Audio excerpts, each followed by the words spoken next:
우리가 세상을 살아가면서 참 만남이 중요하죠. 누구와 만나느냐. 오늘 예수님과 사마리아 여인과의 만남에 대한 말씀이 기록되어 있습니다.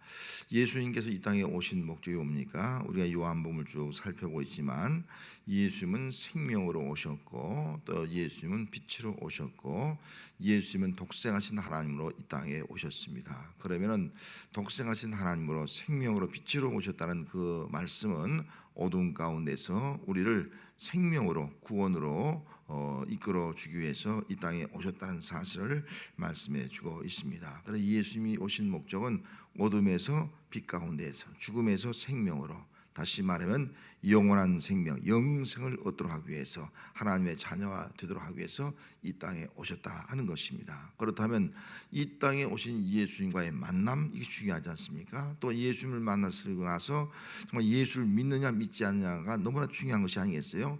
예수를 만나는데 믿지 아니하면 그 사람은 영생에 이를 수 없지 않습니까? 예수를 만나고 또 예수를 믿는 것이 우리에게는 가장 중요한 것이라고 볼 수가 있습니다. 여러분, 이 땅에 와서 수많은 사람들 많았지만 그 무엇보다도 예수를 만나게 된 거, 그리고 예수 믿게 된 거, 그리고 구원받고 영생 얻게 된 거, 하나님의 자녀가 된 거, 하나님 나라에 들어가게 된 거, 여러분 감사하는 성도가 되시길 바랍니다. 이것이 우리 인생의 가장 정말 소중한 사건이고 가장 귀한 일이다라고 볼 수가 있습니다. 그런데 이 예수를 만나고 예수 믿는 것은 전적으로 우리 인간의 어떤 방법이나 어떤 지식이나 어떤 경험이나 그런 것으로 예수 믿는 것이 아니라 오직 성령으로만 가능하다, 성령으로 예수 믿을 수가 있다라고 말씀을 하고 있습니다. 그래서 요한복음 1장에서 세례 요한은 예수님에 대해서 증거합니다. 내 뒤에 오시는 예수님은 나보다 큰 자라고 말씀하면서 그분은 성령으로 세례를 주신 분이다. 나는 물로 세례를 줘서 너희를 회개케 하지만은 그분은 성령으로 세례를 주어서 너희를 이제 완전히 구원하신 분이다. 죄에서 구원하신 분이다. 회개를 끝나는 것이 아니라 그 죄와 사망에서 구원하신 분이다. 영생을 주신 분이다 하는 것을 증언을 했습니다. 요한복음 1장 33절에 가서 보면 나도 그를 알지 못하였으나 나를 보내어 물로 세례를 베풀라 하신 그 이가 나에게 말씀하시되 성령이 내려서 누구 위에든지 머무는 것을 보거든 그가 곧 성령으로 세례를 베푸는 줄 알라 하시기에, 그렇게 말씀했습니다. 성령이 머무르는 사람을 보면 그가 바로 성령으로 세례를 주신 분이다. 예수님께서 세례받을 때 성령이 임하지 않습니까? 그래서 정말 예수님은 성령으로 세례를 주신 분이다 하는 것을 증언을 직접 하나님 말씀해 주었습니다. 또 3장 5절 말씀에서도 예수께서 대답하시되 진실로 진실로 내게 이르노니 사람이 물과 성령으로 거듭나지 아니하면 하나님 나라에 들어갈 수가 없다. 세례 요한은 예수님이 성령으로 세례 주신 분이라고 증거했고, 또 예수님도 친히 물과 성령으로 거듭나지 아니하면, 성령으로 거듭나지 아니하면 하나님 나라를 볼 수도 없고 하나님 나라에 들어갈 수도 없다라고 말씀을 하고 있습니다. 오늘 본문은 사마리아 여인과의 대화예요. 이 사마리아 여인과의 대화를 통해서 정말 세 가지 중요한 말씀을 예수님이 하시는데, 그 말씀을 통해서 성령이 어떻게 역사하고 있는가 하는 것을 우리는 알 수가 있습니다. 그래서 이 여인이 결국 성령으로 거듭나게 되고, 그로 인해서 정말 하나님 나라에 들어가는 그런 하나님 나라의 백성이 되어지고, 또 하나님 나라의 백성으로서 그 새롭게 변화된 그런 삶을 살아가게 되었습니다. 이 내용을 오늘 몇 가지로 살펴보려고 합니다. 첫째로 예수님께서 그 세 가지 말씀했는데, 첫 번째가 물을 좀 달라는 거예요. 나에게 물을 달라. 그 7절 말씀에 사마리아 여자 한 사람이 물을 길러 왔음에 예수께서 물을 달라, 물을 좀 달라라고 말씀을 하고 있습니다. 물론 그 유대 이 팔레스타인 지역은 굉장히 더운 지역이죠. 요즘 우리나라 날씨가 굉장히 오늘도 더운데요. 예수님께서 유대에서 또 갈릴리로 가다 보면은, 또 갈릴리에서 유대로 오다 보면은 반드시 거기는 사마리아라고 하는 지역을 거쳐가게 되어 있습니다. 그래서 많은 사람들은 이 사마리아 지역을 지나가기를 꺼려해요. 그래서 멀리 피해서 다른 지역으로 해서 돌아가기도 합니다. 그런데 예수님은 돌아가지 않고 사마리아로 지나가는 겁니다. 지나가시면서 여기 야곱의 우물물을 발견하고 그 우물물 곁에서 앉아 계시게 됩니다. 제자들은 먹을 것을 사기 위해서 동네에 다 갔고 예수님이 혼자 우물 곁에 앉아 있는데 목이 마르잖아요. 근데 뭐 물을 기를 수 있는 도구가 있어야죠. 물을 기를 수가 없는 거예요. 그런데 마침 정오, 여기 성경으로는 6시가 되었을 때에 한 여인이 물을 길러 오고 있는 겁니다. 그래서 그 여인에게 나에게 좀 물을 달라 그렇게 부탁을 하고 있는 것을 볼 수 있습니다. 그런데 이 사마리아 여인의 반응은 당신은 유대인으로서 어찌하여 사마리아인 나에게 물을 달라고 하십니까? 그렇게 말하잖아요. 유대인과 사마리아인은 서로 상종하지 않습니다. 서로 만나지도 않고 서로 관계 맺지도 않고 서로 그 길로 걸어가지도 않는데 당신은 어찌 사마리아 여인이 나에게 물을 달라고 합니까? 라고 말씀을 하고 있는 것입니다. 그 당시에 이 사마리아는 아수르라고 한 나라에 멸망당하면서 또 인구 이동 정책을 통해서 우상이 들어오고 또 순수 유대 혈통이 아니라 이런 이방 나라와 혈통이 섞이는 그런 일들이 일어났습니다. 그래서 유대인들은 이 사마리아인들을 싫어하는 거예요. 정통 우리 유대인의 혈통이 아니라는 거예요. 너희는 이방인의 혈통을 가지고 있다는 겁니다. 또 너희 중에는 우상의 문화가 들어와 있다는 겁니다. 그래서 굉장히 싫어하고 상종도 하지 아니했습니다. 그런데 당신은 어찌하여 나에게 물을 달라고 합니까? 그 여인이 예수님에게 물었습니다. 그때에 예수님께서 말씀하고 있지 않습니까? 말씀하기 전에 왜 예수님께서 사마리아 여인에게 물을 달라고 했을까? 물론 목이 마르니까 물을 달라고 했을 거예요. 육신적으로도 예수님은 우리와 똑같은 인간의 몸을 갖고 있기 때문에 목 마르니까 물 좀 달라 그렇게 요구를 했습니다만은 그 물을 통해서 진정한 생수, 다시는 영원히 목마르지 않은 그 영원한 생수, 이것을 깨우쳐 주기 위해서 물을 달라라고 말씀하신 것을 알 수가 있습니다. 그래서 예수님께서 이렇게 말해요. 내가 하나님의 선물과 또 내게 물을 달라는 이가 누구인 줄 알았더라면 그에게 구하였을 것이요 그가 생수를 내게 주었을 것이다. 여기 중요한 단어 하나님의 선물과 또 내게 물을 달라 하신 이가 누군 줄 알았으면 하나님의 선물이 뭐예요? 사도행전 2장 38절 말씀에는 성령을 선물로 준다고 말씀하지 않습니까? 하나님의 선물은 성령이에요. 그래서 이 앞에 있는 그 3장 34절 말씀에도 하나님은 성령을 한량없이 주는 분이다. 성령은 공짜로 준다는 거예요. 돈을 받지 않고 준다는 거예요. 값없이 하나님은 성령을 주신 분이다 하는 것을 말씀해 주고 있습니다. 그래서 성령은 선물이다. 그래서 이게 하나님의 선물은 성령을 선물로 준다. 이렇게 우리가 말씀을 볼 수가 있습니다. 그리고 내게 물을 달라는 이가 누구인 줄 알았다면 내게 물을 달라고 하는 그분이 누구예요? 바로 예수님이 아니겠습니까? 하나님의 아들이 아니겠습니까? 하늘로부터 온 자 아니겠습니까? 그 사람이 누군 줄 알았다면 그에게 내가 생수를 구했을 것이다 라고 예수님께서 말씀을 하셨습니다. 예수님은 어떤 분이냐? 예수님은 영생을 주는 분이에요. 영생. 이 땅에 영생을 줄 수 있는 사람은 아무도 없다는 겁니다. 예수님만이 영생을 줄 수 있는 것입니다. 또 이 땅에서 영생을 줄 수 있는 것은 이 땅에 어떤 음식물도 그 무엇도 우리에게 영생을 줄 수가 없다는 겁니다. 여러분 불로초를 구해서 먹는다고 해서 영생을 얻을 수 없다는 거예요. 아무리 의학이 발달해도 영생을 얻을 수가 없습니다. 영생은 하나님이 우리에게만 주실 수 있다. 예수님이 우리에게 주실 수 있는 것이 바로 영생이다라고 말씀을 하고 있습니다. 그래서 예수님께서 말씀하고 있는 거예요. 예수님이 주는 물을 마시는 자는 영원히 목마르지 않을 것이다.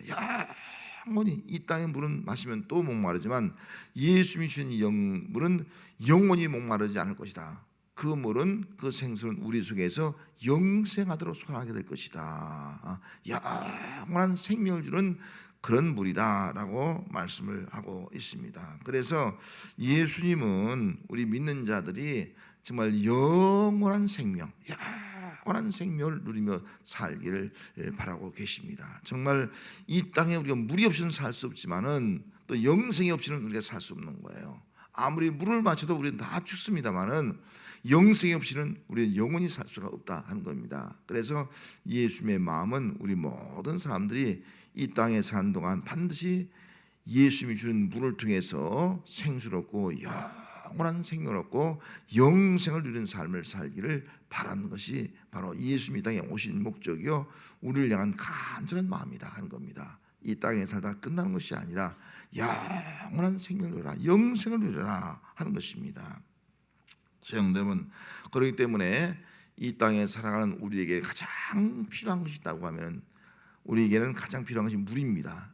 여러분 우리 몸이 뭐 다 70% 이상이 수분으로 되어 있다지 않습니까? 물을 마시지 않으면 우리는 살 수 없습니다. 다 죽습니다. 아울러서 우리는 우리 속에는 영과 육으로 되어 있어요. 우리 영도 있다는 겁니다.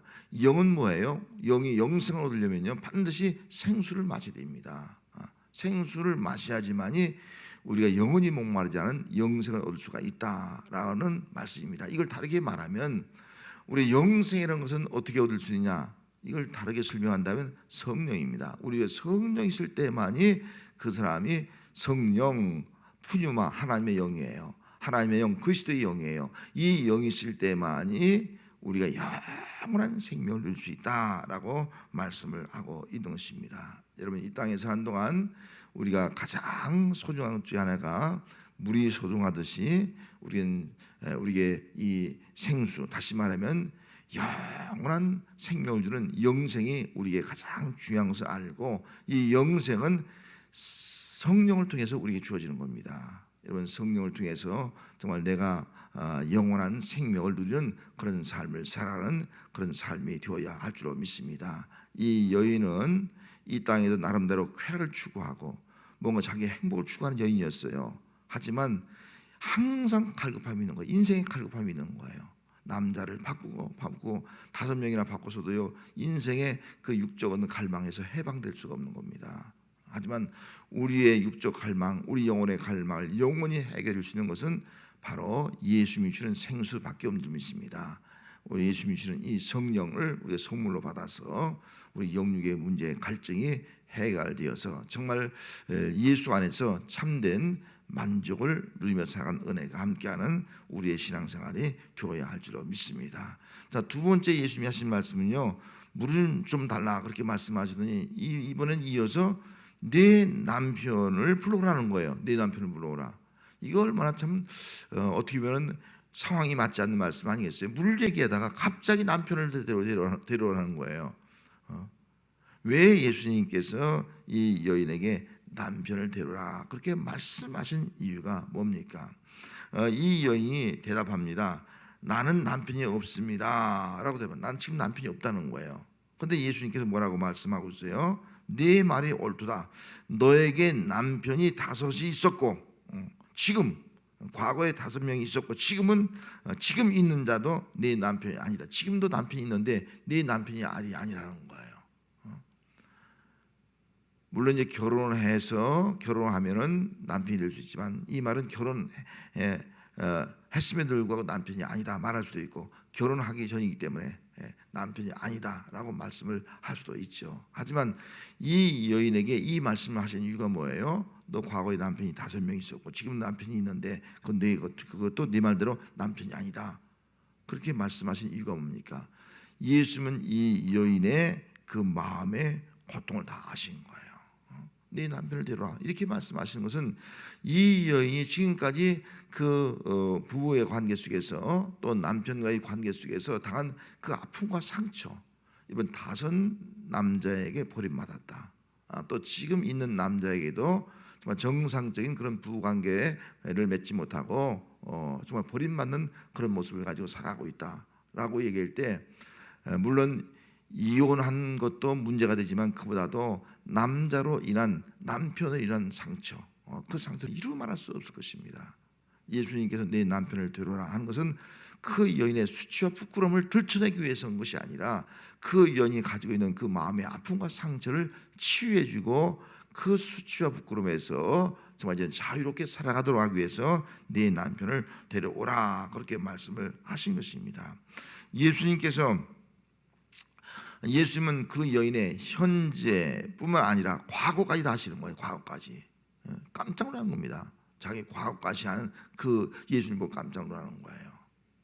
그러면서 그 여인은 정말 당시 선생이 아닙니까? 당신은 과연 선장 아닙니까? 라고 그렇게 질문을 하고 있는 것을 볼 수가 있습니다. 예수님은 이 여인이 자신의 죄를 깨닫고 회개해서 이제부터는 새로운 삶을 살기를 바라는 거예요. 과거의 삶, 지금 현재의 삶, 상처받고 정말 모든 것으로 얼룩진 그 삶, 어떤 더러운 삶, 이런 삶을, 이제는 방탕한 삶을 다 정리하고 이제 새로운 삶을 살아가라. 이게 주님의 마음인 거예요. 어쩌면 오늘 우리로 하여금 예수 믿게 한 것도 그런 일일 거예요. 너희들 새로운 삶을 살아가라. 어떻게 성령 안에서 새로운 삶을 살아가라. 옛사람을 버리고 새로운 삶을 살아가라. 이것이 바로 예수님의 마음일 겁니다. 이 여인은 예수님의 이 말씀을 통해서 자기의 허물과 수치를 이제 다시 한번 확인하게 된 겁니다. 깨달은 거야. 내가 이렇게 인생을 살아갈 수는 없지. 내가 이렇게 죄를 지면서 끝까지 살아갈 수는 없지. 자신의 죄를 회개하고 이제 새로운 삶을 살아가게 됩니다. 예수님을 메시아인 예수님을 영접을 하게 됩니다. 그래서 그 여인이 이렇게 고백해요. 메시아 곧 그리스도라 하는 이가 오실 줄을 내가 알고 있습니다. 메시아를 기다리고 있는 이 여인의 모습을 알 수가 있는 거예요. 그래서 선자라고 생각하는데 선자가 아니라 예수님 메시아인 것을 믿게 되고 예수를 믿게 되니까 예수 안에서 그가 이제 새로운 피조물이 되어서 나가서 증거하는 거예요. 동네 사람들에게 가서 와서 보라, 그리스도다. 와서 그리스도다 증거하는 거예요. 새로운 인생을 바뀐 거예요. 여러분, 이 여인이 왜 난 12시에 정오에 물을 기러 갔습니까? 정오에는 너무 뜨거우니까 아무도 물 기러 오는 사람이 없는 거예요. 사람 보기에 창피하니까 누구 만날까 두려워서 아무도 우물에 물 길러 오지 않는 그 시간에 물을 길러 오는 여인이 아니겠어요? 왜? 사람들의 시선을 피하기 위해서, 사람 만나는 것이 싫어서. 이런 여인이 예수 만나고 나니까 그가 새로운 그런 삶을, 새로운 그런 피조물이 되고 나니까 이제는 사람 만나는 것이 두렵지 않은 거예요. 동네 사람에 가서 와보라, 와서 보라, 이는 그리스도가 아니냐, 예수를 증거할 수 있는 그런 사람으로 그가 바뀌었습니다. 어떻게 바뀌었어요? 순식간에 바뀌었는데 어떻게 바뀐 거예요? 성령으로 바뀐 겁니다. 그 속에 성령이 임하니까 정말 예수 믿게 되고 성령으로 그가 새로운 피조물이 되어서 이런 성령을 통해서 예수를 직원할 수 있는 그런 사람으로 살아가게 되더라 하는 겁니다. 한 여인의 인생이 예수 만나서 이제는 새로운 인생으로 변화된 그런 모습을 가지고 살아가게 되었습니다. 이것이 바로 오늘 우리의 신앙생활이 되어야 합니다. 우리는 정말 예수 만나서 성령 안에서 새로운 피조물로 살아가는 것, 이것이 바로 오늘 우리 성도의 신앙생활이다라고 볼 수가 있습니다. 자, 이렇게 물을 달라, 그 물을 통해서 정말 우리에게 영원한 생명이 얼마나 중요한가를 알게 해주고, 그 다음에 내 남편을 데려라, 이걸 통해서 내가 얼마나 큰 죄인인가, 나는 이런 죄를 진 사람이구나, 그걸 깨닫게 만든 거예요. 그리고 예수 믿게 만든 겁니다. 이런 구약의 이 당시만 해도 이제 구약의 그 제사방들을 예배드리는 시절이 아니겠습니까? 그러면 내가 죄 사함 받고 정말 새로운 사람으로 살아가기 위해서는 어디 가야 돼요? 성전에 가서 예배드리잖아요. 그리고 구약에는 죄를 지면 성전에 가서 그가 하나님 앞에 속죄제, 속건제 이런 제물로 드리잖아요, 양을. 그래서 제사장으로부터 죄 사함 받잖아요. 그리고 새로운 그런 죄사함 받은 모습을 가지고 또 살아가게 되는 것이 아니겠어요? 이 구약의 모습이에요. 그런데 이 여인은 사마리아 여인이에요. 이제 죄사함을 받고 뭔가 확증을 갖기 위해서는 성전에 가서 예배드려야, 제사 드리는 거예요. 그 제사 드릴 것이 없는 거예요. 그래서 이제 24절 말씀에 이렇게 말씀하고 있습니다. 예수님께서 영과 진리로 예배하라. 이 여인에게 영과 진리로 예배하라. 새로 하였으면 예배자로 살아가라. 영과 진리로 예배드리라. 그렇게 말씀하고 있어요. 24절 말씀에 하나님의 영이시니 예배하는 자가 영과 진리로 예배할지니라. 영과 진리로 예배하라. 여기 영이란 말씀은 성령의 분이마, 성령. 이게 진리란 말씀은 곧 하나님의 말씀이에요. 변치 않는 거잖아요. 이 말씀을 가지고 예배하라 라고 말씀하고 있습니다. 자기의 죄를 깨달은 이 여인은 예배에 대해서 말을 하고 있습니다. 20절에 보면 우리 주상들은 이 사례에서 예배하였는데 당신들의 말은 예배할 곳이 예루살렘에 있다 하더이다. 그렇게 말하는 거예요. 그럼 왜 여인이 예배할 곳이 예루살렘에 있다 그렇게 말씀을 하고 있는 이유가 뭡니까? 정말 예루살렘에 가서 예배드리고 싶은 마음이 간절한 거예요. 그런데 이 사마리아인들은 이미 예루살렘 유대인들이 무시당하기 때문에 상종도 아니기 때문에 예루살렘에 갈 수가 없는 거예요. 지금까지 예배 드릴 수가 없는 거예요. 그래서 이 북쪽 이스라엘에 있는 사람들은 자기 나름대로 성전을 만들었어요. 오늘 성경에는 아마 이산 할 때 이산은 그리심산이라고 볼 수 있어요. 거기에 성전을 만들어 놓고 거기서 예배 드리는 거예요. 이건 참된 예배가 될 수 없는 거죠. 구약에서는 성전은 예루살렘 성전, 하나님의 택한 성전, 아브라함이 이삭을 제물로 드리는 그 장소, 그 장소가 참된 성전이 아니겠습니까? 그 성전에서 구원이 난다, 메시아가 올 것이다 라고 하는 약속이 있습니다. 그 약속을 그들은 알고 있는 겁니다. 알고 있지만은 성전에 가서 예배드리지 못하니까 그들은 사마리아 지역에 성전을 만들어 놓고 예배를 드리고 있었습니다. 이 여인은 정말 예수님의 이 말씀을 듣고 나서 성전에 가서 예루살렘 성전에 가서 정말 하나님 앞에 예배드리신 거예요. 제물 드리면서 예배드리면서 하나님 은총에 정말 새롭게 감격하면서 새로운 하나님 백성으로 살고 싶은 그런 마음의 갈망이 있는 겁니다. 그런데 갈 수가 없는 거예요, 예배드리러. 그때 예수님께서 말씀을 하셨습니다. 여자여 내 말을 믿으라. 이 산에서도 말고 예루살렘에서도 말고 너희가 아버지께 예배할 때가 이리다. 이 산에서 너 말고 예루살렘에서도 말고 정말 너희들 장소를 초월해서 예배할 때가 이르게 될 것이다 라고 말씀하고 있습니다. 어떻게 그렇게 장소를 초월해서 예배드릴 수 있겠습니까? 구원이 유대인에게 나는 거예요. 구원이 예수님에게 나는 거예요. 그래서 어디서든지 예수님을 통해서 예배할 수 있게 될 것이다 라고 말씀을 하고 있는 겁니다. 참된 예배자가 누구냐? 참된 예배자는 예수 믿는 사람이라는 거예요. 물과 성령으로 거듭난 사람, 성령으로 난 사람이 참된 예배를 드릴 수가 있다라고 말씀을 하고 있습니다. 그래서 하나님은 참된 예배자를 찾고 있어요. 그 당시 유대인들 다 뭐예요? 하나님을 믿었지만 예수 믿지는 않지 않습니까? 참된 예배자가 될 수 없다는 거예요. 예수님이 오시고 나서부터는 예수를 믿고 성령으로 예배하는 자, 정말 여기 영과 진리로 예배하는 자, 이걸 찾고 있는 거예요. 이건 예수 믿는 것이만 가능한 거예요. 예수님을 통해서는 참된 예배를 드리고 하나님을 만날 수 있는 거예요. 그래서 예수님이 십자가에 죽을 때 어떻게 됐습니까? 성소와 지성 사이의 휘장이 찢어지지 않습니까? 이런 구약시대의 예배를 드려서는 안 된다는 거예요.